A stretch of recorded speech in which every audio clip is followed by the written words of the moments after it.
Welcome back to Jillily Studio. We are working on our sewing bee quilt, and we've got a really good start because we're on week 4 now. And in our pattern, week 4 says that we are going to work on star C block. So the star C block is in your pattern on page 4. Nope, it's on page 5. Star C block. At the top of the page, it tells us what we need to create one of these blocks. So let's gather those supplies. We need one 3.5 inch square. I'm going to use this green print. 4 2-inch matching squares. And then you need a set of 8 matching squares. And I also need a set of 4 3.5 by 2-inch rectangles. And we've just pulled from our random fabrics. We have not used the rectangles in the print yet. And so this is the first time we're using the printed rectangles. All right, and then I also need squares of white, 2-inch squares of white. Let's see how many it says.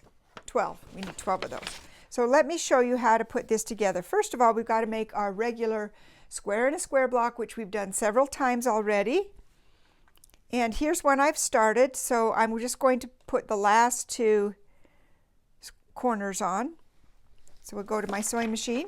I've already pressed this seam so that it's pressed out towards these black triangles, okay? So the second set of triangles that I add on are going to be sewn on, and then I press those in towards the center of the block.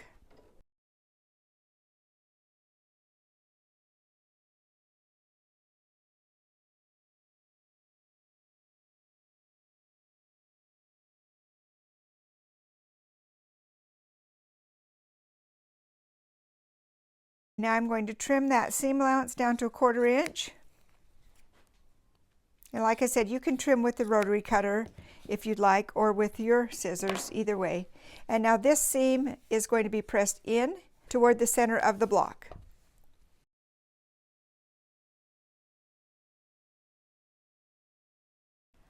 Okay, so my center is done.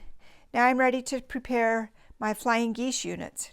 Now these flying geese units I've already made, and by adding a white corner onto the rectangle of print. So I'm going to make one more of these because I've already got 3 done.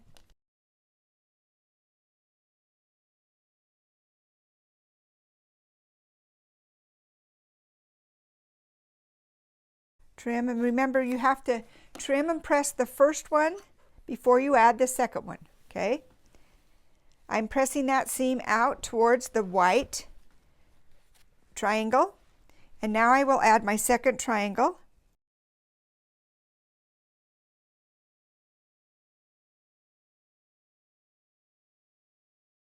Okay, and I'm going to press this one also out. So all of these are pressed with my seam allowance going out towards the white triangles. Now those are ready to be amended. Now we're going to do the next step. This is a double flying geese. This is my set of 8 print squares, and I'm going to place this right on top of that, lining up the edges, and I'm going to sew from corner to corner on the opposite corner so that it goes across the white, perpendicular to the seam between the print and the white, and makes another point. So we've got a point here, there'll be a point there, and there will be another point on this side. So now I add these corner triangles on.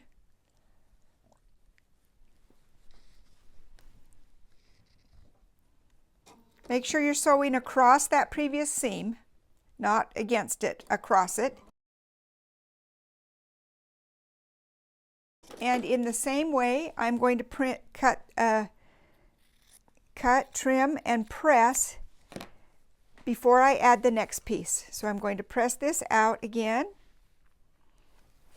so that my seams are all going out. And now I'm ready to add the second one. It's a double flying geese. I don't know what it's really called. That's just what I call it.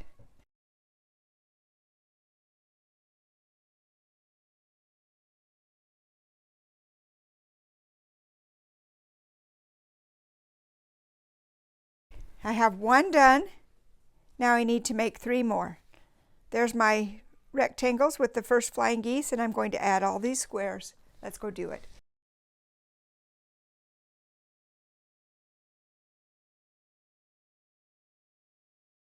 I'm going to chain these together.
Okay, so we're ready to start assembling this. I'm going to start by sewing my double flying geese onto the center. And make sure as you're placing these onto the center of your quilt block that you put the base of the green, yours don't have to be green, there'll be various colors, but the base of the print squares is going to be against the center. And then the white triangles will sit up here, they'll be at the outside of the block. So I'm going to sew those on. We'll put this together.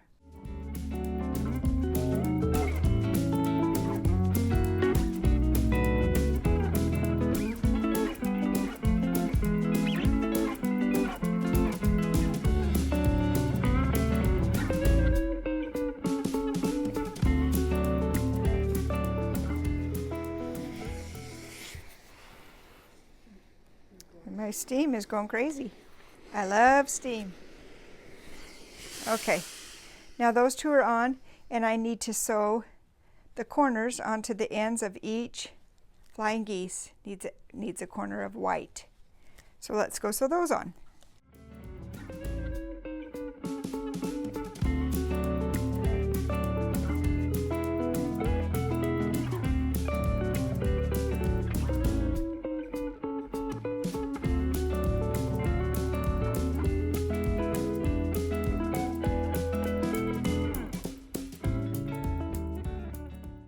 Okay, now let's cut this chain apart.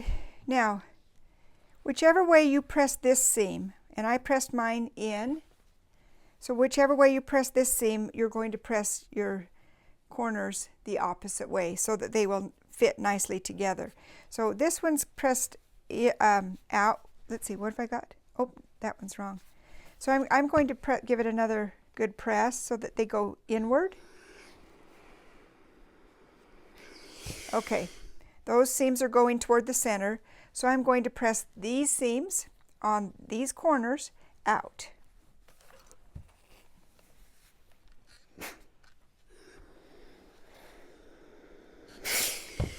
All right, those are ready to add, and this block's almost done.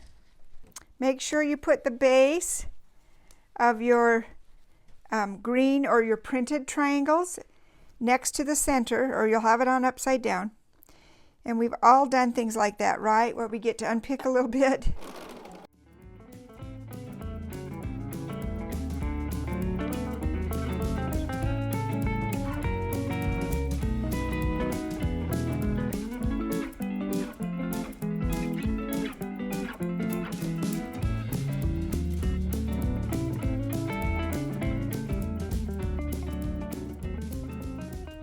Okay, oh perfect. Look, I can see all of my points. And the other good place to check, let me give this a press, and I'll hold it up so you can see it. Then I'm going to trim off all those little raw edge threads on the outside. You should have a 1/4 inch available beyond each point so that those won't be cut off when you sew this into your quilt. I've trimmed it up, and there is block C, and you're going to repeat this process to make 8 more. Remember to use a variety of fabrics in your different blocks so that they're not all green and black, so you have a variety of choices, and mix it up. And that's a really fun block. Isn't this double flying geese a fun little unit? Let's see if we can find this block in our quilt. All right, here's one of block C. This has the white corners and the double flying geese with a square and a square center. There's one right there. Let's see, there's another one right down here. Let's look for white corners. Here's one. Oh, it's almost exactly the same. Pretty close. So I've just been randomly choosing the fabrics to make these different blocks, and it really is a fun thing to do. Now go ahead and make 8 more of block C so that you have a total of 9. You'll have 9A, 9B, and 9C all done. And next week come back and we will work on block D. See you next time. Happy quilting!